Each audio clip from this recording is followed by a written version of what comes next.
Muy buenas noches, bienvenidos nuevamente a Contrapunto Político. El día de hoy platicaremos de los resultados de la pasada elección, quiénes ganan, quiénes pierden, quién se lleva la mayoría en el Congreso, las gubernaturas estatales, cuál es el futuro de las alianzas, la elección por supuesto aquí en Yucatán y todo lo que se vivió en esta jornada electoral. Para platicar de estos temas, saludo al abogado Héctor López Ceballos, además periodista y columnista del Novedades. ¿Cómo estás? Bienvenido. ¿Qué tal? Buenas noches, Tony. Buenas noches, hermano. ¿Cómo están? Un gusto estar ya de nueva cuenta en Contrapunto Político, arrancando esta nueva temporada. Así mismo es. Gracias, Héctor. Y bueno, de igual manera, saludo y agradezco la presencia de Armando Escalante Morales, gran periodista, reportero y analista político. ¿Cómo estás, Armando? Gracias, Tony, Héctor, muy amables. Bienvenidos también nuestros televidentes. Y pues estamos aquí ya listos para escuchar tus temas. Gracias, claro que sí. Y bueno, señores, como sabemos, el pasado domingo 6 de junio se llevaron a cabo las elecciones intermedias en nuestro país. Se jugaron 15 gubernaturas, diputaciones federales, presidencias municipales, congresos locales. Pues una elección enorme por las implicaciones políticas y por lo que estaba en juego en todo esto. Armando, comencemos por Yucatán. Prácticamente el PAN arrasó en el estado. ¿Qué decir de esta contundente victoria del panismo en Yucatán? ¿Alguna sorpresa? ¿Riesgo? Aquí lo documentamos. Pareciera que Acción Nacional nadaba de muertito en las campañas, pues según las encuestas era favorita. Una bola cantada a su triunfo. ¿Cómo es? Pues mira, es un tanto complejo comparar a Yucatán con todo lo que ocurrió en el resto del país, pues por toda la presencia que tiene el presidente a través de los diferentes candidatos de Morena, que aquí no necesariamente se reprodujo en la misma forma que en esos estados. Yucatán, pues tú sabes, sufrió 3 tormentas seguidas, hace justo un año precisamente para estos meses. Teníamos lluvias diarios, estaban inundando poblados enteros, teníamos un desastre prácticamente en la mitad del estado. Y luego toda esa agua fue inundando y fue desembocando rumbo al mar y inundó colonias, fraccionamientos.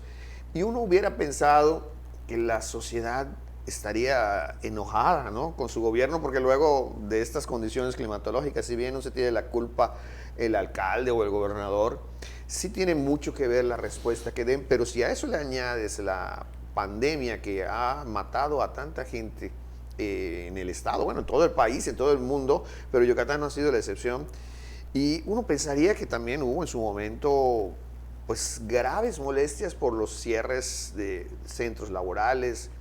Todo esto que ocurre pues genera un desánimo, ¿no? ¿Cómo ir a elecciones, sobre todo una campaña totalmente, como la llamó el candidato Renán Barrera, descafeinada, ¿no?, sin mítines masivos, diría yo, como la constante fueron los menos, por así decirlo, salvo los cierres de campaña, que irresponsablemente, ¿no?, como ya comentaremos acá. Pero a lo que voy es que había todo un cóctel de cosas para pensar que el Partido de Acción Nacional no tendría por qué tener tan altos números. Y mira, la sociedad respondió al revés. Pareciera que es un poco la respuesta a que los que estaban contendiendo no eran mejores. Y la gente dijo, no, yo prefiero quedarme con lo seguro, prefiero quedarme con esto a experimentar. Y creo que por allá tenemos una nueva respuesta de parte de la sociedad, y a mí lo que más gusto me da es que todo esto haya sido a través de una elección democrática organizada por el INE y por el IEPAC. Gracias, Armando. Y bueno, Héctor, pues ya lo comentaba el periodista Armando, contundente Acción Nacional en el estado, prácticamente se llevaron un carro completo. Parece que la sociedad pues está respaldando los gobiernos de Acción Nacional. ¿Qué esperar entonces de este partido en general, de los gobiernos en estos próximos 3 años? Bueno, pues podrán gobernar libremente. Yo no pienso que haya un respaldo social realmente al Partido de Acción Nacional. Creo que, como bien dice Armando, la gente, el electorado tuvo que elegir entre el menos peor, ¿no? Un error gramatical pero muy usado, el menos peor de de los candidatos. La oferta política, como lo habíamos comentado en otros programas, era muy pobre, estaba muy por debajo de lo que se merece el electorado yucateco y en general creo que de toda la República. Y las personas apostaron un poco a quienes pues se veían menos manchados o pues tenían un poco más de capital político y que se mantenían todavía dentro de algunas preferencias electorales y por ellos votaron. No podemos decir, yo creo que sería un error para el Partido Acción Nacional sentirse el gran favorito del Estado, sentirse el dueño del electorado yucateco o que goza de todas las preferencias de los ciudadanos, porque no es así. El partido ganó porque la gente está harta en general de todos los políticos, de todas las ofertas que los partidos pues proponen, pero en ellos encontraron tal vez lo menos peor o a los candidatos que de alguna manera u otra pueden significar determinado equilibrio con el poder federal. Claro, esto no se dio a nivel estatal y hay una incongruencia enorme en el discurso porque tanto el PAN, el PRI y el PRD pugnaban durante esas elecciones para lograr un equilibrio en la Cámara de Diputados del Congreso de la Unión para supuestamente hacer frente a las propuestas del presidente de la República. Pero en Yucatán celebran que ahorita la mayoría del Congreso está en manos del Partido de Acción Nacional y el gobierno del Estado está en manos del Partido de Acción Nacional. Y esto lo que hace es que un solo partido, una sola fuerza política tenga el control de una entidad que es exactamente lo que criticaban o lo que les preocupaba por falta de equilibrio y falta de pluralidad democrática que sucediera en el centro de la República, ¿no? A nivel nacional. Correcto, correcto. Bueno, gracias, Héctor. Armando, durísima derrota para el PRI. No solo a nivel nacional, pues ni qué decir aquí en Yucatán. Para ti, ¿cuál es el futuro inmediato del Partido Revolucionario Institucional? ¿Qué sigue para ellos teniendo en cuenta que una buena parte de su militancia ya se les fue a otros partidos y en general la sociedad los ha castigado nuevamente en esta elección? Sí, básicamente en todo el país se está resintiendo el mismo fenómeno el Partido Revolucionario Institucional. El actual presidente nacional del PRI, Alejandro Moreno, ha perdido todo, inclusive su propio estado, por haber impuesto a su sobrino cuando que el candidato que era el más recomendado era el que era el alcalde de Campeche, Eliseo Fernández Montúfar, y pues bueno, él se volvió el más importante elemento en este momento. Entonces yo creo que el PRI va a seguir viendo esto. A la larga posiblemente se recupere, pero vamos a ver muchos procesos más de este tipo. Correcto. Gracias, Armando. Bueno, señores, tenemos que irnos a un corte comercial. Enseguida regresamos.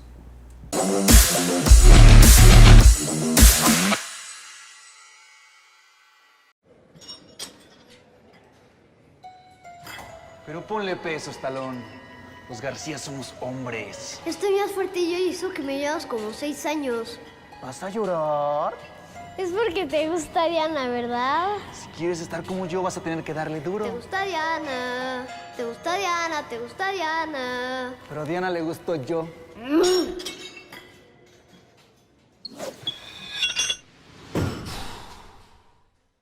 Corte de cabello y auto limpio en un solo lugar, si es posible, en Autolavado La Pompa 2.0.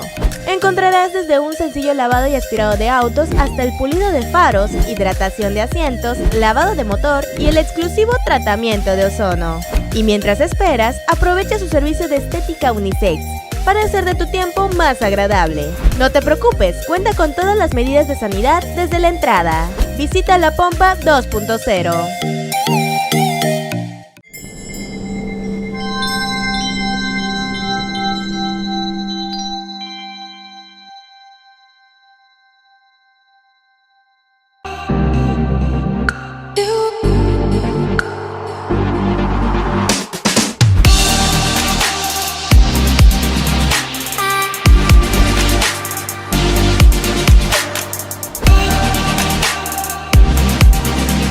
You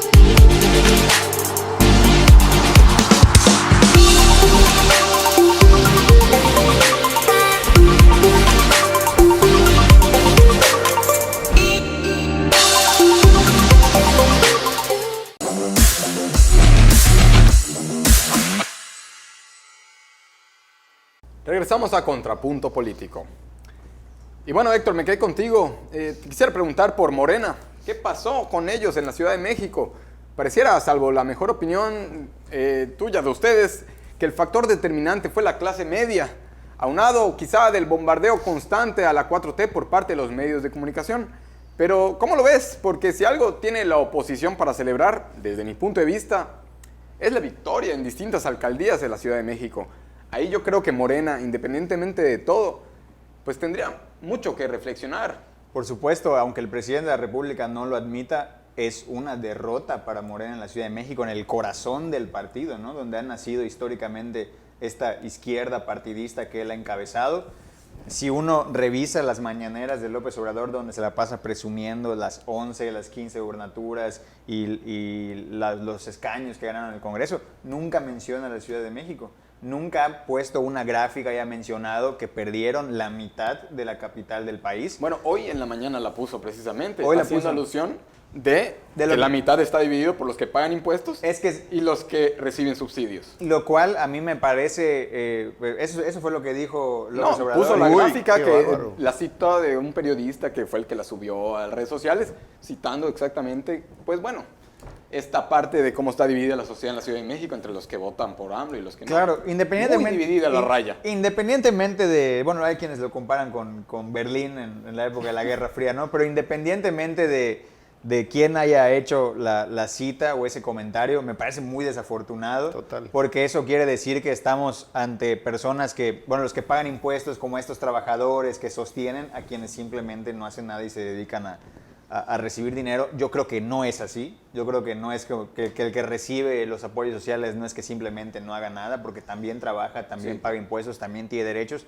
Pero sí creo que las preferencias electorales en este momento dividen a la capital del país por una razón de gobernabilidad. Se le quiso dar un equilibrio a la Ciudad de México que antes no tenía. Es un golpe muy duro a Claudia Sheinbaum, la jefa de gobierno, o bueno, casi gobernadora de la Ciudad de México, porque es una entidad federativa.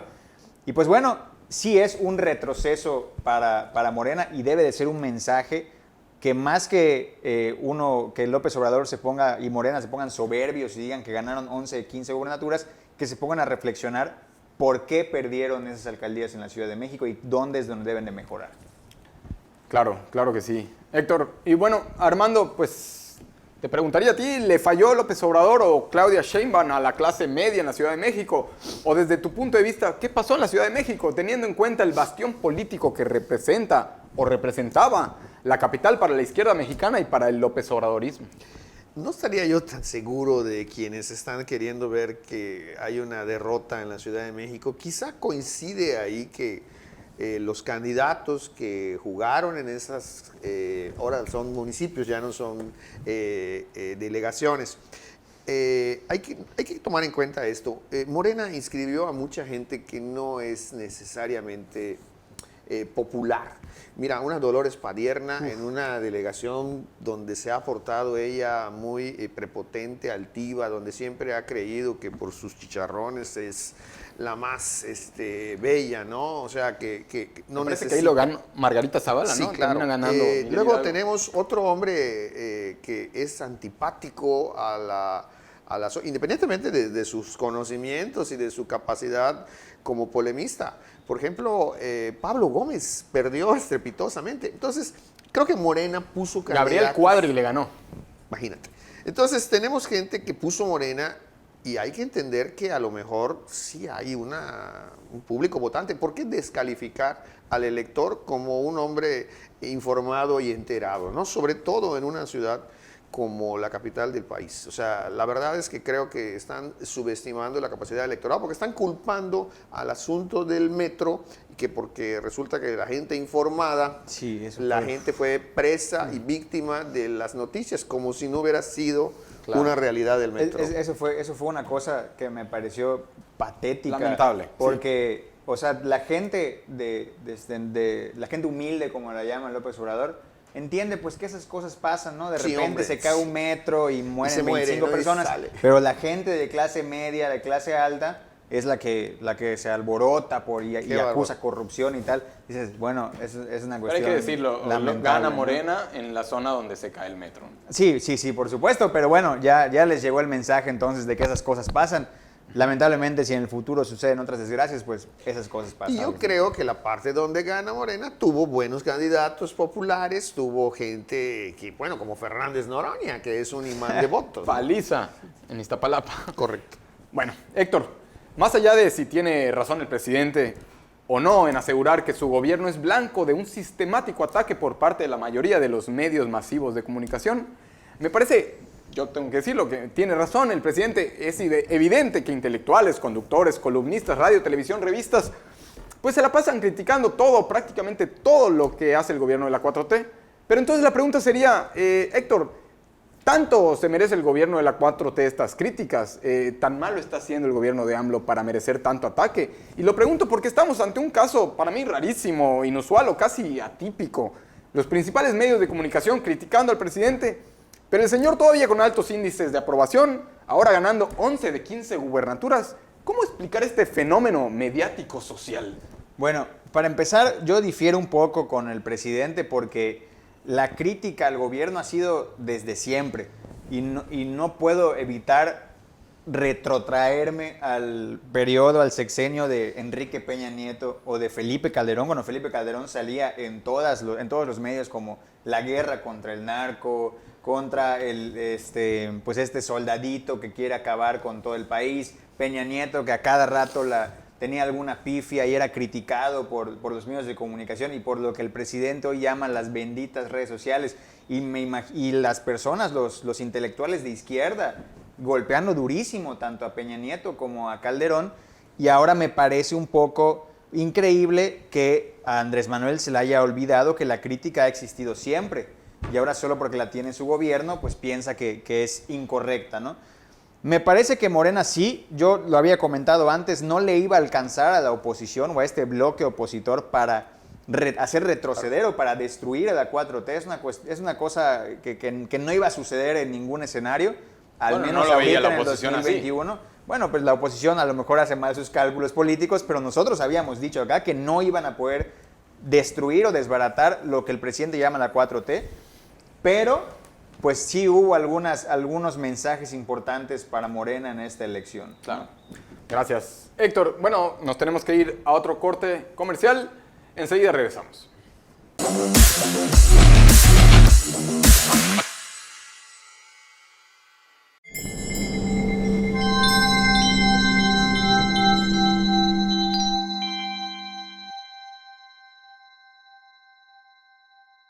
Corte de cabello y auto limpio en un solo lugar, si es posible, en Autolavado La Pompa 2.0. Encontrarás desde un sencillo lavado y aspirado de autos hasta el pulido de faros, hidratación de asientos, lavado de motor y el exclusivo tratamiento de ozono. Y mientras esperas, aprovecha su servicio de estética unisex para hacer de tu tiempo más agradable. No te preocupes, cuenta con todas las medidas de sanidad desde la entrada. Visita La Pompa 2.0.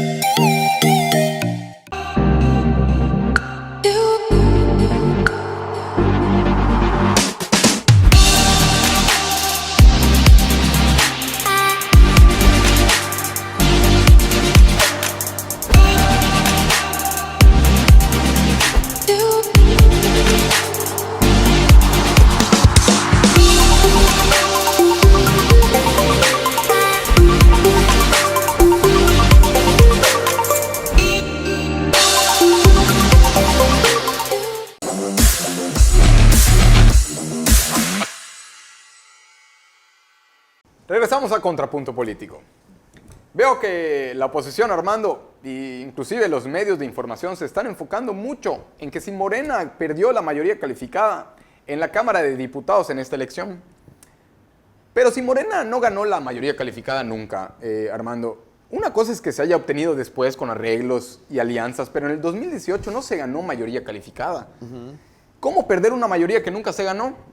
No hay dolo por parte de la prensa, pues ni que no supieran algo así. Bueno, más allá de las cuentas matemáticas y de los titulares de la prensa, hay una realidad, no son las mismas cifras ni en porcentaje ni en votos. ni en partidos, por la simple y sencilla razón de que no contendió un candidato a la presidencia de la República. O sea, son otros números, tenía que arrojar otros resultados, no necesariamente iba a ser igual.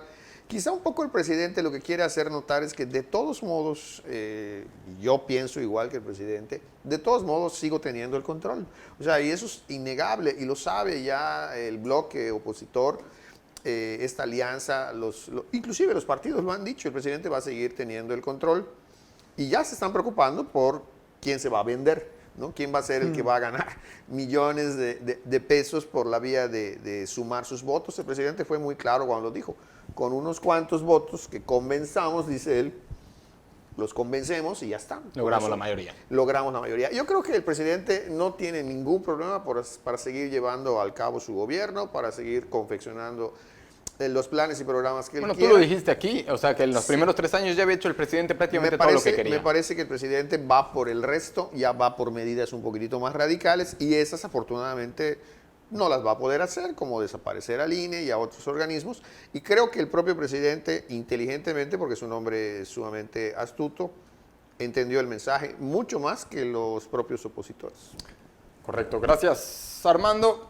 Bueno, Héctor, el panista Gustavo Madero, en una entrevista en el programa ayer con los periodistas en La Octava, dijo que la alianza del PRI-PAN-PRD fue un rotundo fracaso, que el objetivo era lograr una mayoría legislativa y esta, al no lograrse, pues no se le puede llamar victoria. Que todo seguirá igual, ya lo mencionaba Armando, y el presidente podrá de todos modos pues, lograr la mayoría calificada, pues solo es cuestión de acordar con unos cuantos diputados, ya sean del PRI o de la bancada del PAN. Bueno, lo decía Gustavo Madero. Ejemplo como cuando se creó la Guardia Nacional. Inclusive coinciden que Morena nunca ganó la mayoría calificada en el 18, que esta se acordó después. Bueno, para empezar, el mensaje que dio el presidente ayer o antier fue muy claro, diciendo que efectivamente basta con coquetearle o con convencer a algunos diputados del PRI, luego corrigió, ya dijo de cualquier otro, pero del PRI para poder lograr la mayoría calificada. Quizás se vaya por los caídos. A mí me sorprende mucho, dado que se supone que el PRI es de lo peor que existe en este país y que el presidente quiera pactar con ellos, pues se me hace un poco incongruente en su discurso, pero bueno, todo sea por la patria, ¿no? Entonces, pero no creo que haya que ver al frente opositor como algo que tenía que ganar una mayoría calificada o una mayoría simple dentro del Congreso, sino como un frente o un bloque que tenía que equilibrar las fuerzas políticas y obligar al oficialismo a negociar un poco. Yo no lo veo como un fracaso, tampoco fue una contundente victoria, tampoco se destruyó a la llamada Cuarta Transformación, y creo que si ese era el objetivo, es risible porque era imposible de cualquier forma. Pero sí creo que ahora ya hay un panorama en donde Morena va a tener que negociar muchísimo más con estos partidos que no le agradan mucho, y pues vamos a ver dónde está el estira y afloje, hasta dónde ceden, porque por ejemplo tanto el PRI como el PAN ya salieron a pronunciarse de que no van a negociar en cuanto a reformas constitucionales y solamente para aquellas cosas que según ellos benefician al país, pues van a lograr pactar, ¿no? Fuera de eso, no. Correcto. Gracias, Héctor. Y bueno, Armando, de las 15 gubernaturas, pues no sé otros medios, pero desde mi punto de vista, Morena se lleva un resultado histórico. Ganar 11-4 las gubernaturas en disputa para un partido de reciente creación en contra nada más y nada menos que de 3 históricos, el PRI, el PAN, el PRD, pues a mí me dice que ni todos estos partidos juntos pudieron ganarle a la fuerza política de Morena. Para mí la pregunta sería, ¿no fue muy poco logro para tanto esfuerzo? Esto de tener que unirse fuera máscaras, el PRI-PAN-RD, y darle la razón histórica a la narrativa del presidente. Pues fracasó la alianza, como asegura el panista Gustavo Madero. Bueno, tiene muchas aristas el resultado de la alianza. El primero de ellos es que fue una especie de ensayo a lo que va a venir dentro de 3 años, ¿no? Y en todo ensayo y error también hay platos que hay que pagar. O sea, el PAN, por ejemplo, se une al PRI y sacrificó con eso batallas históricas que dio, como pasa con el caso de Yucatán, por el señor Liborio Vidal, que inclusive persiguió a varios panistas. y tuvo que entrar en una negociación con él. El resultado fue ganar Valladolid, ¿no? En un momento dado. Pero también no hay que perder de vista que buena parte de los candidatos de Morena en todo el país pues provienen algunos del PRI, ¿no? En estos casos a tiempo se pasaron a Morena, hicieron alianza también ahí con los gobernadores. Y tenemos gente que por otro lado ha destacado con luz propia. Hay estados donde gana Morena simple y sencillamente por el mal gobierno que ejerció el titular en turno, sea del partido que sea, ya sea del PRI, del PAN. Y bueno, vamos a ver una serie de cambios. Ojalá que el presidente trate muy bien a esos gobernadores de Morena, porque luego lo que ocurre es que como son suyos, los deja en el olvido, ¿no? Eso es muy, lo hemos visto con el propio PRI, que abandonó a los estados que eran priistas cuando Peña Nieto, por ejemplo, estaba en el poder. ¿Por qué? Porque les dejan de dar dinero, no hay exigencia de por medio, los gobernadores se mantienen callados, no protestan, no exigen. Ojalá que Morena sí sea un gobierno, o Morena en los estados sean gobernadores respaldados por el presidente y que reciban el beneficio de la federación. Correcto, gracias. Gracias, Armando. Y bueno, Héctor, un comentario final. ¿Qué podemos esperar en general para nuestro país? ¿El presidente López Obrador ya nos está convirtiendo en Venezuela o seguimos siendo México? No, nunca, yo creo que nunca vamos a ser Venezuela, pero ya se vienen movimientos importantes, ya van a proponer al todavía secretario de Hacienda, bueno, al recientemente exsecretario de Hacienda lo van a proponer como gobernador del Banco de México. Se vienen algunos movimientos en materia económica interesantes. Vamos a tener 3 años de una negociación. Yo espero que dura, de un debate serio y profundo, con fondo, en las cámaras para tratar de aprobar leyes que pues esperemos beneficien al país. Pero sin duda ya no va a ser lo mismo que los primeros 3 años, ya no van a tener tanta carta abierta los legisladores de Morena para hacer y deshacer. Pues bien, se vienen batallas interesantes. La más reciente y la que todos están pendientes es el caso de la famosa ley Saldívar. Vamos a ver cómo termina este asunto, si la Corte avala que el ministro pueda estar 2 años más en la presidencia de la Suprema Corte o que termine cuando deba de terminar, porque esto sería una victoria sin duda para Andrés Manuel, que va a tener, pues hay que decirlo, a un presidente de la Corte casi a modo, o al que está muy cercano, donde no se nota mucho lamentablemente la independencia de los poderes. Entonces pues vamos a ver cómo termina eso. Bueno, con ese comentario nos despedimos. Señores, no sin antes agradecerles. Héctor, muchas gracias. Muchas gracias. Armando, Gracias a ti, siempre Tony, muy amable. Pero sobre todo, muchísimas gracias a usted por el favor de estar enterado. Nos vemos el próximo jueves en otra edición más de Contrapunto Político. Pase muy buenas noches. Hasta luego.